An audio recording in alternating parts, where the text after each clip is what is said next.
After reading the comments on all of those Rick and Morty videos, I've come to realize something. Rick and Morty fans have a really diverse set of opinions on what the show should be. Like, seriously. Some of y'all think the episodic adventures are better, some prefer the Evil Morty, Diane, Rick Prime episodes, and some of y'all just hate everything that the show does, and I can't help you that last camp. But what I can do is pitch you some episode ideas. So that's what I've done here. Season 7 may be over, but if the reception to Season 7 is anything to go off of, the show does still have a lot of growing to do. I've planned out the story beats for 3 potential Season 8 episodes, even though Season 8 is most definitely already written. So, it might be more of a Season 10 writing exercise, if anything. If anyone on the crew is watching, just take them. No credits needed. I feel really good about these. Nah, who am I kidding? This will be just a fun writing exercise for me and you. So since everyone has a different idea of what Rick and Morty should be, I've written one serialized episode, one completely episodic episode, and one that's kind of in the middle. You can't please everybody, but you can try. So let's start with the episodic. And of course, you cannot write an episode of Rick and Morty without using the Dan Harmon story circle. I actually learned about this, or a variation of this, in my screenwriting classes that I've taken. So it is pretty useful. We'll run through each step of the journey for each episode. So let's get started.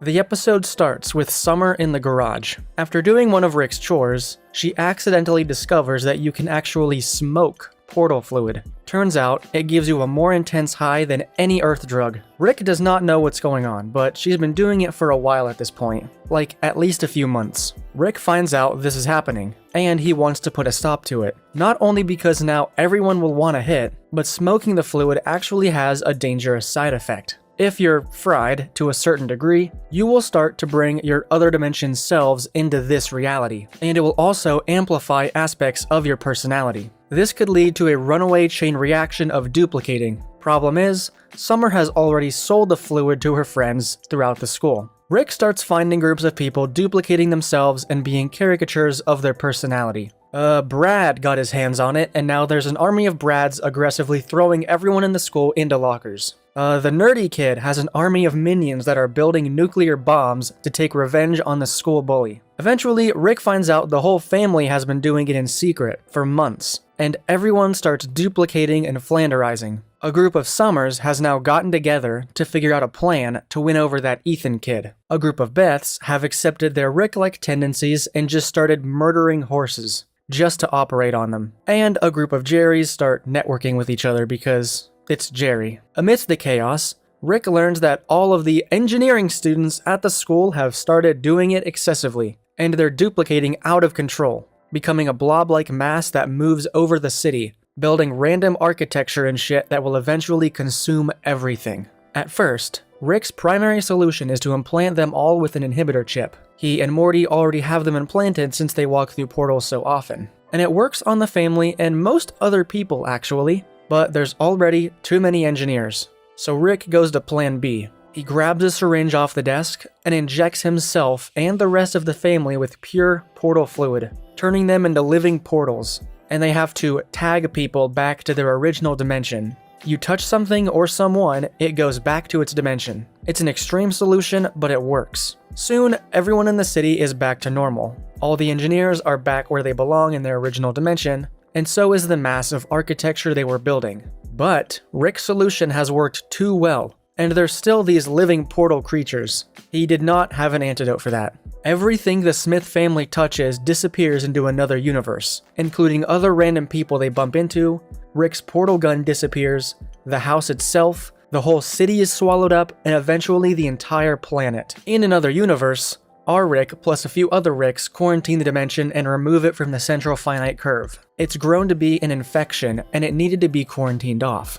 Rick will say something like, well, that Rick was an idiot. Rick learns not to leave his portal fluid out in the open. He also learns that Summer in general just needs more attention, and the episode will tackle drug abuse overall. So I think this episode works because of its structure. My all-time favorite episodes of Rick and Morty were always the ones that started with a central concept, and stuff just got out of control quickly. Pickle Rick. Total Recall, That's a Mort, Mortyplicity, all banger episodes in my opinion. They're fun because the central concept is something that can go in any direction. And the comedy often comes from the madness that ensues when they try to contain this massive growing problem. It would also give us interesting information on portal fluid in general. It's not really something we've explored in detail in the series yet, and it would be cool to learn that you can actually smoke it. And this episode would also more heavily involve the entire Smith family, something I feel Season 7 in particular was very much lacking. The reason it's engineering students is because there's that joke that, well, not even really a joke, it's just a sad truth,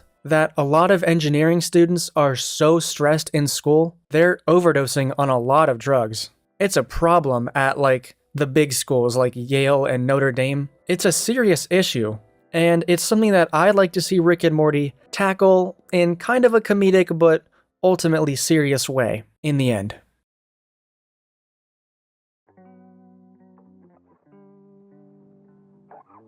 In this episode, Rick and Morty are on an adventure with Jerry, saving Snowball from a terrorist faction of intelligent dogs. In their hurry to escape this faction and get back to Earth, they accidentally leave Jerry behind, which they've been shown to do in past episodes.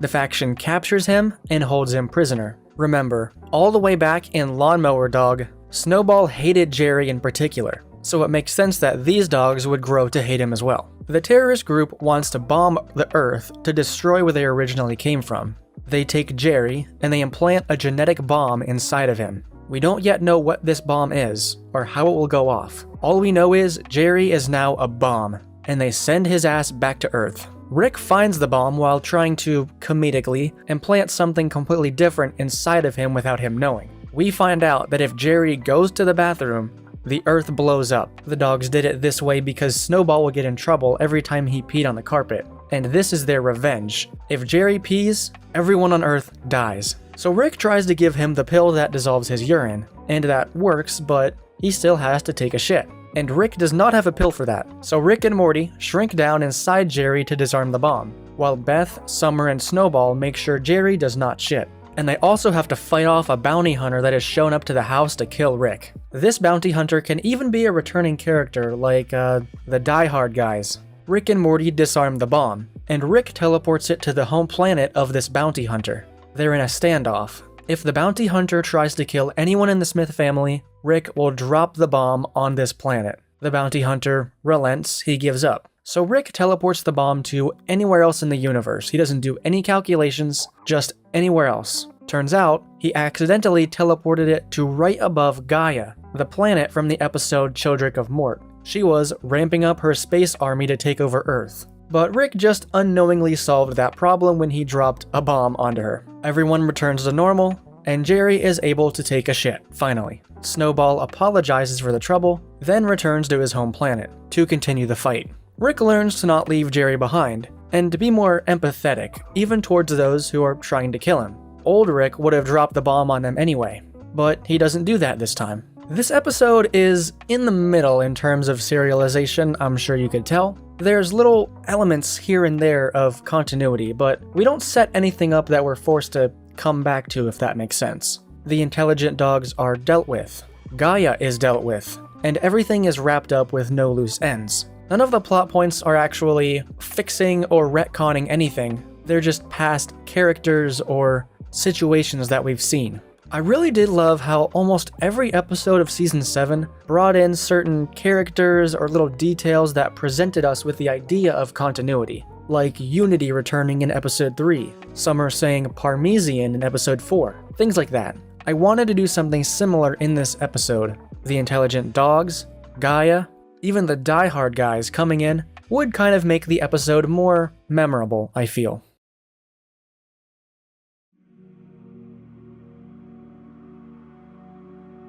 Now on to the last episode, which is in full serialization mode, but it likely won't become obvious why until the very end. Rick is working on something in the garage.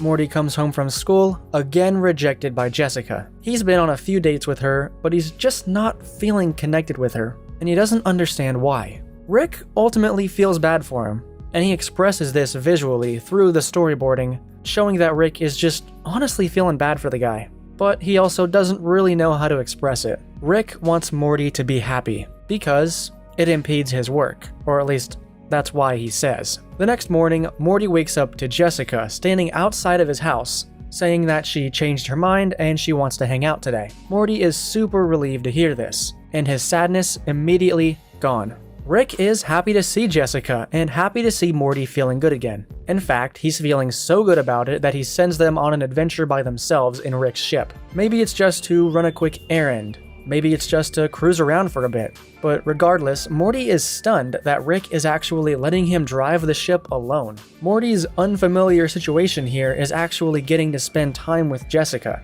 Just the two of them talking on a long drive through outer space. So there they are, driving through space, and Morty wants to use the opportunity to smooth talk Jessica, you know, be the Rizzler for a little bit, which normally never works on her. See, in the episodes that would lead up to this episode, we would see that Jessica's been pretty distant lately, and it's been affecting their relationship. So, Morty tries once again to show off to her, to smooth talk her. And to his surprise, this time, Jessica actually reciprocates, which is odd. They could even get physical with each other, which has super never happened before, and Morty is loving it. He's never made it past first base. It's crazy to him. Then, suddenly, they get into a situation with a rogue asteroid field, and suddenly they're not cooperating well together. They go from making out to just completely arguing, not getting along at all. When it comes to decision making, they just don't mix. Rick isn't there to help them, but they eventually learn to put aside their differences long enough to get through it.